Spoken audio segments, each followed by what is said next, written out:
Assalamualaikum warahmatullahi wabarakatuh. Waalaikumsalam warahmatullahi wabarakatuh.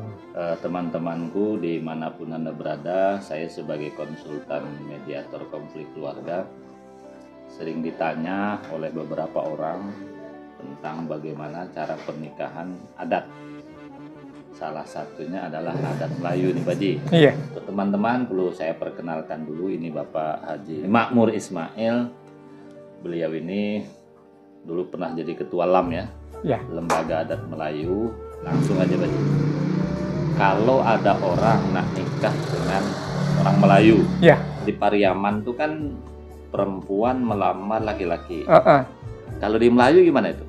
Kalau di Melayu adalah laki-laki melamar perempuan. Lebih bagus orang tua yang menjodohkan apa anak?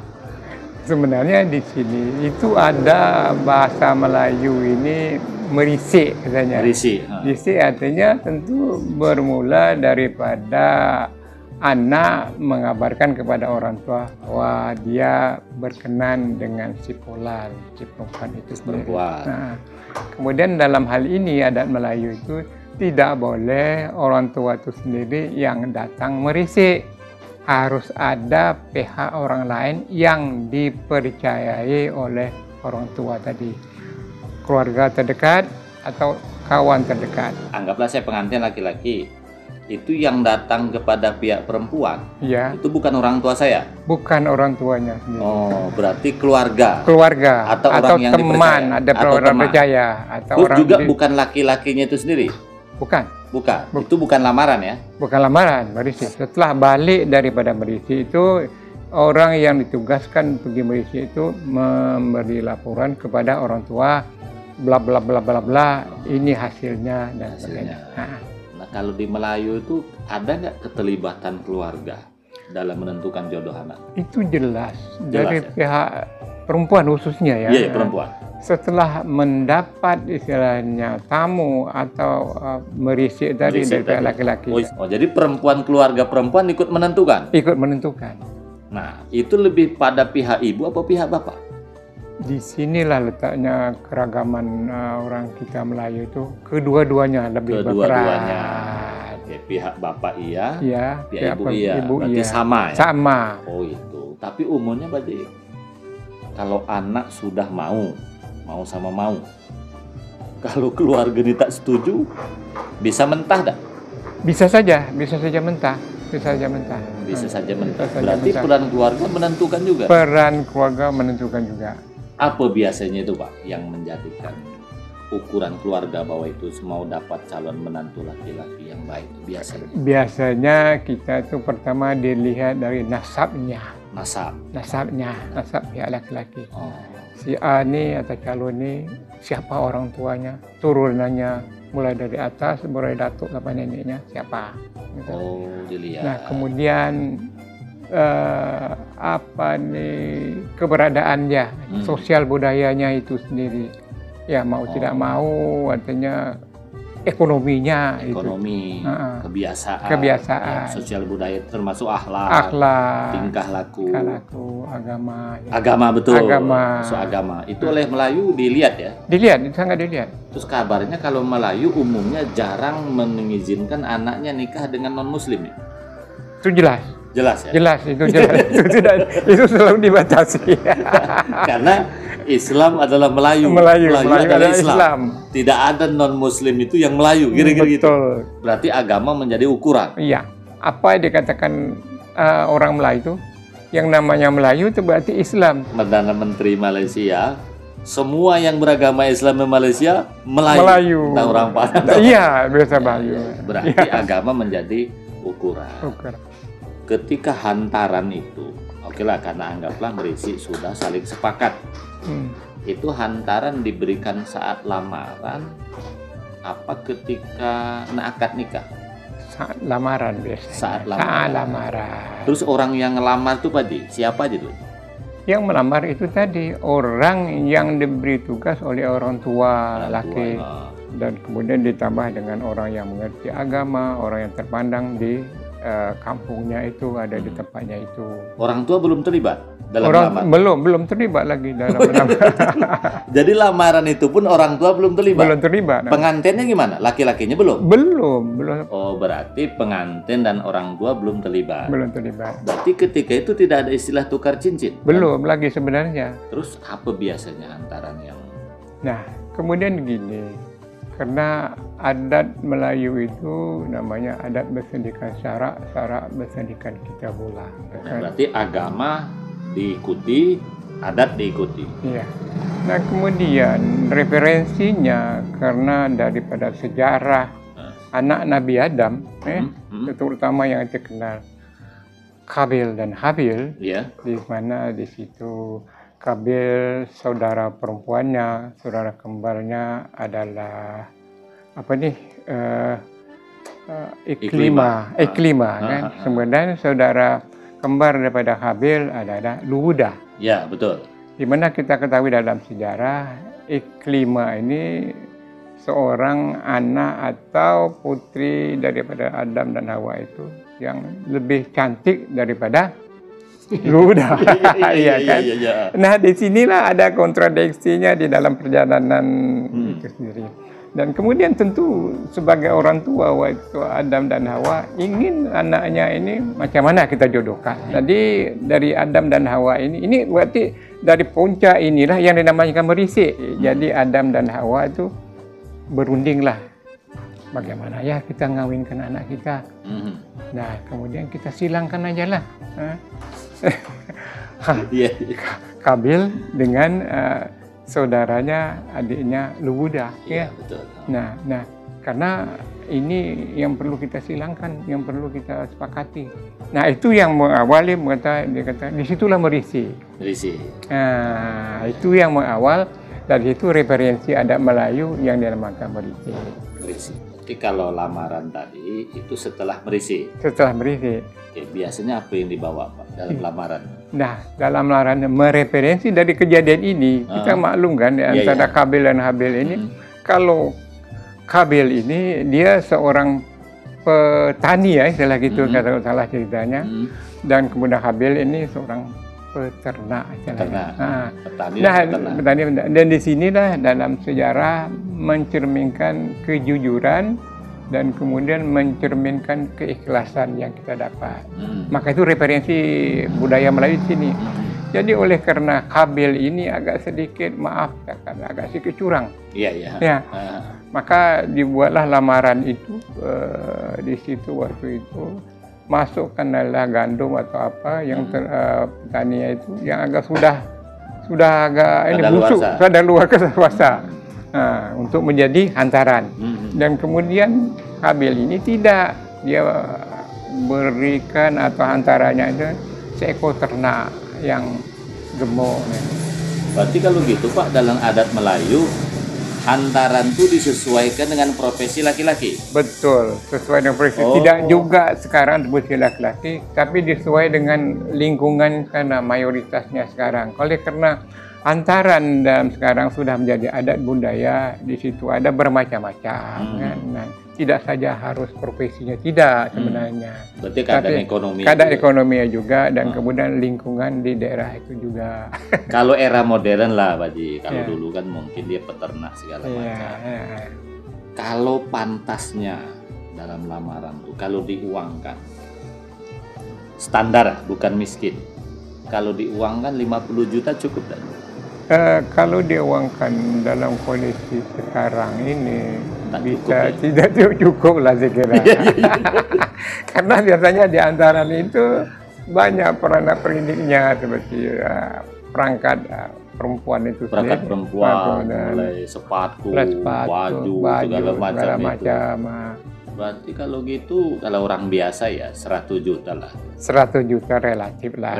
Relatif lah. Karena memang saya melihat 50 juta sekarang tak ada apa-apanya juga.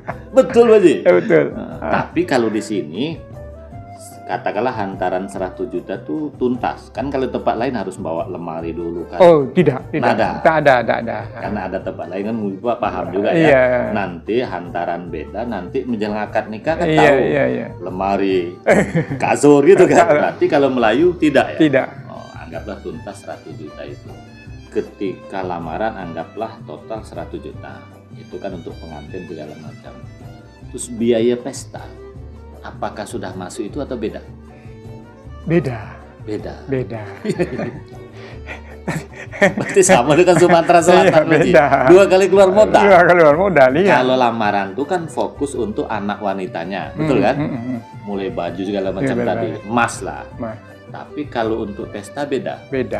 Umumnya nih, pihak laki-laki nyumbang nggak? Semua biaya itu sudah dituntaskan dengan apa yang kita sepakati pada hari tunangan itu. Kita menyanggupi sekian ratus juta, katakan gitu. Oh, yang lamaran tadi kan, yang alat-alat tadi kan diberikan kepada wanita.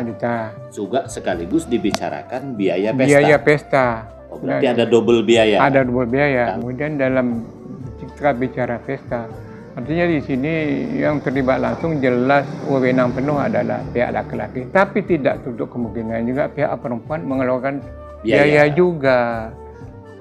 Menurut Pak Haji lah, gambaran kalau yang standar biaya hantaran, biaya pesta, berapa kira-kira?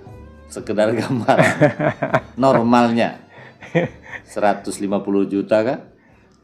Nah itu lagi, itu perlu benar-benar diformatkan, dipikirkan, karena berapa banyak tamu undangan akan kita undang. Kan? Satu orang tuh bisa menghabiskan berapa? 150 tuh relatif lah. Karena mertua saya kemarin dapat orang Melayu Tanjung Batu 200 juga kan? Tapi tepatnya di Hotel Pasifik. Nah itu tergantung pada tempat dan lokasinya. Tergantung pada kesepakatan. Karena waktu itulah sebenarnya mencerminkan orang tua itu melepaskan anaknya ini sesuai dengan kemampuannya, tapi keinginan itu untuk dinampakkan kepada masyarakat sekitarnya, dah anakku sudah aku lepaskan, tapi dengan rasa kesenangan, dengan rasa senangnya itu aku buat pesta yang relatif sederhana tapi dinampakkan kemewahannya. Itu. Sederhana tapi mewah. Terus biasanya yang normal dari lamaran ke akad nikah itu butuh waktu berapa bulan? Itu dalam Melayu kita selalu mengedepankan lebih cepat, lebih bagus. Agama memang mengajarkan lebih cepat, lebih bagus. Lambat-lambat takut batal. Takut batal. Terus Pak Haji, tadi kan merisi orang tua belum terlibat, pengantin belum terlibat, terus juga melamar. Kapan keterlibatan orang tua? Kapan keterlibatan? Keterlibatan orang tua pada akad nikahnya. Akad nikah. Berarti orang tua akad hari untuk akad nikah saja. Akad nikah saja. Oh gitu. Tapi kalau komunikasi via telepon tidak masalah ya? Tak masalah. Cara resmi, cara ada, tidak boleh dikedepankan secara umum gitu. Setelah akad nikah, kalau tradisi Melayu, apakah pihak perempuan ikut laki-laki, apa laki-laki ikut perempuan? Kalau perempuan ikut laki-laki, biasanya butuh berapa hari bisa dibawa keluar laki-laki? Disinilah ada semacam tradisi kita orang Melayu. Biasanya itu minimal 3 hari. 3 hari? 3 hari, setelah itu baru perempuan bisa dibawa ke 3 hari setelah akad nikah. Malam pertama tempat perempuan. Berarti kewajiban perempuan menyiapkan kamar. Iya. Ada tradisi kita orang Melayu, karena kita menganggap pada malam pertama itu maaf cakap sudah terjadi istilah silaturahmi jemaah. Dan kemudian pada paginya itu pengantin perempuan dan laki-laki itu dimandikan istilahnya. Jadi karena yang perempuan anggaplah sudah jima, sudah silaturahmi, dimandikan. Mandi junubnya itu. Siapa yang mandikan? Mandikan pihak perempuan. Ibu perempuan. Karena filosofinya waktu masih kecil, masih bayi, selalu ibunya yang mandikan anaknya. Dan terakhir waktu itu untuk dilepaskan juga ibunya yang harus memandikan. Jadi ada bahasa pelepasan, penerimaan dari Allah kepada ibunya, anaknya tadi dimandikan, dan kemudian pelepasan, ya, penyerahan anaknya kepada si laki-laki ini, kepada ibunya. Itu filosofinya. Mulia sekali adatnya. Iya. Jadi setelah jima, karena junub, pagi itu dimandikan ibunya. Anggaplah yang terakhir ya. Karena dari kecil ya dimandikan ibunya. Pokoknya jima atau tidak jima, pagi itu dimandikan. Gitu. Mandi itu tidak saja perempuan waktu itu dan laki-laki dimandikan waktu mandi junub, anggap sajalah walaupun tidak melakukan hal itu jima, tapi tetap dimandikan supaya adat. Dan kemudian juga saudara-saudara yang datang di situ itu disirami dengan air juga supaya tanda kebersamaan. Oh, saudara itu juga ikut mandikan. Ikut disiram dengan air gitu secara kebersamaan. Tapi tentu mandinya di ruangan tertutup ya. Ya, kadang tidak di ruangan terbuka juga dipakaikan secara adat. Oh, ditutup kain gitu. Ditutup kain gitu. Tapi kalau kita pihak laki-laki tidak perlu dimandikan. Dimandikan juga dimandikan bersama laki-laki dan perempuan dimandikan bersama. Oh, bersamaan. Tetapi tetap yang memandikan keluarga pihak perempuan. Oh, okay. Berarti pihak perempuan memandikan tuh yang lebih berperan. Iya. Terus keluarga yang memandikan pun umumnya sama-sama perempuan juga. Tidak juga laki perempuan. Bebas. Tergantung kesepakatan. Selesai dimandikan tuh ada doanya. Ada doanya. Yang mendoakan tidak harus ibu-ibu. Mendoakan tidak harus ibu-ibu adalah tokoh-tokoh agama. Ada di situ. Dalam waktu baca doa itu selalunya ada semacam bubur sumsum. Bubur sumsum. Bubur sumsum itu filosofinya sumsum itu kan buburnya manis. Artinya setelah beraktivitas penuh, maaf cakap begitu, itu bubur sumsum untuk menggalikan stamina lagi kita. Itu filosofinya. Bubur sumsum tuh makan bersama-sama. Biar sehat. Kalau emak saya dulu mertua, asli saya dikasih telur ayam kampung. Kalau suami Melayu berarti bubur sumsum. Bubur sumsum. Terus ketika anak perempuan nak dibawa laki-laki, ya, itu tidak ada prosesi adat. Tidak ada, hanya kenduri aja. Kenduri. Tolak bala. Ya. Kenduri, tolak bala. Tolak bala. Ya, kan sisa kue masih ada. Tapi tolak bala itu tetap mengundang orang sekitar. Iya jelas, keluarga. Oh ya, keluarga terdekat. Terus ini Pak Ji, kalau di Sumatera Selatan kan ada istilah kawin lari. Ketika keluarga tak sepakat, ada tadi, tapi anak nekat kawin lari. Kalau istilah Sumatera Selatan itu sebambangan. Kalau adat Melayu, ada gak istilah kawin lari? Jadi anak tuh lari laki-laki perempuan nikah tempat lain. Kalau di Melayu tak berlaku adat itu. Ada itu sudah melanggar aturan adat. Tapi kalau sudah terjadi ya kita melihat ke belakang secara Islamnya juga sudah menjadi suatu yang ditentukan oleh Allah. Mau tidak mau orang tua. Biasanya orang tua ngalah juga. Ngalah juga. Tapi tak usah pesta. Tak usah pesta. Nikahnya dibawa pulang ke rumah atau tempat lain? Di tempat lain. Kalau diadakan di rumah kita, berarti kan harus pesta. Harus pesta. Ini terakhir, Pak Ji. Ada konflik keluarga setelah nikah. Peran orang tua kalau dalam adat Melayu gimana? Peran orang tua pertama tentu memberi nasihat. Memberi nasihat. Dan kalau memang bisa istilah berjalan dengan baik, ya alhamdulillah. Kalau tidak bisa, itu kita serahkan kepada kedua anak kita. Pertama memang orang tua nasihat dulu. Nasihat dulu. Kalau kita pihak perempuan, kita membela anak perempuan dulu atau bagaimana? Nah, kalau adat Melayu gimana? Ya gitu juga kita sama. Macam manapun anak kita, anak perempuan harus kita bela. Harus dia bela, harus dilindungi. Kan? Ya. Karena dia posisi yang lemah. Artinya kalau ada anak perempuan ada masalah dengan suami, ngadu kepada orang tua, tidak langsung suruh pulang kan? Iya. Enggak. Harus. Artinya dia ditanya-tanya dulu, dilindungi dulu, baru dipanggil pihak laki-laki. Iya, benar. Kita para ayah ini kan ini agama ya, kan melindungi 4 wanita, anak perempuan, istri, saudara perempuan, ibu tanggung jawab kita. Berarti memang benar-benar adat Melayu ini, Baji, memang disesuaikan dengan syariat. Syariat, ya. Karena rumusnya itu tadi, Melayu adalah Islam, Islam adalah Melayu. Islam adalah Melayu. Nah, terima kasih Pak Haji, sehat selalu. Umur berapa sekarang? 75 lah. 75. Masih muda Pak Haji. Masih muda. Nah, itulah Pak Haji. Makasih Pak Haji ilmunya. Oke, Mas. Ya, Assalamualaikum warahmatullahi wabarakatuh. Waalaikumsalam warahmatullahi wabarakatuh.